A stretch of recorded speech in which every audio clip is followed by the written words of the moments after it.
Oh yeah, oh yeah. In fact, we like to call it our first child. Well, I too have a favorite movie, and it is Blade Runner.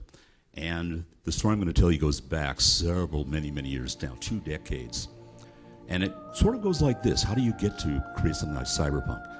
Well, in my case, I love Blade Runner. I love that kind of future where things are shifting, changing, dangerous.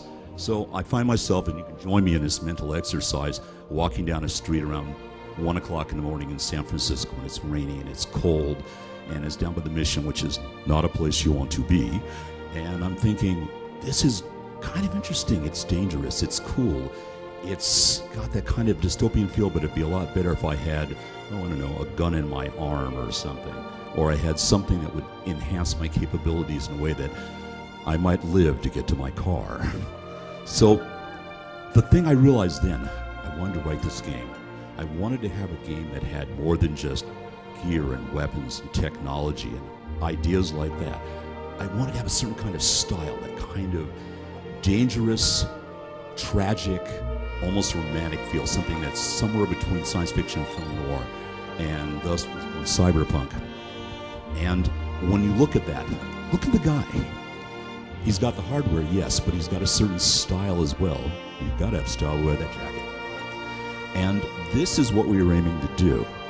When I sat down and started putting this game together, I wanted to have that feeling that I'd had walking those cold streets at night and be able to transfer it to people who also wanted to work in that environment.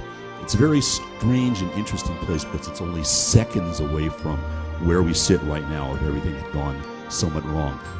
One of the more interesting things we've always found is that as we've written subsequent cyberpunk books, how much of what we talk about is coming true.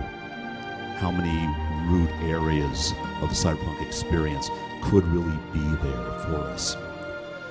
Another thing we're fascinated by is how the technology, the ideas behind it, change people, change what they do.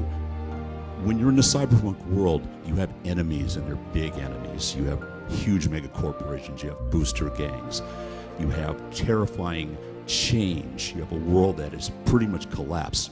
Whether you're trying to go down a freeway with a bunch of screaming guys on cyber bikes, or you're basically just trying to keep alive in a dark alley somewhere where someone's trying to slip a vibroblade into your back. But the great part about it is, like with this guy, you have the tools, you have the weapons, they're built in. You are the hero.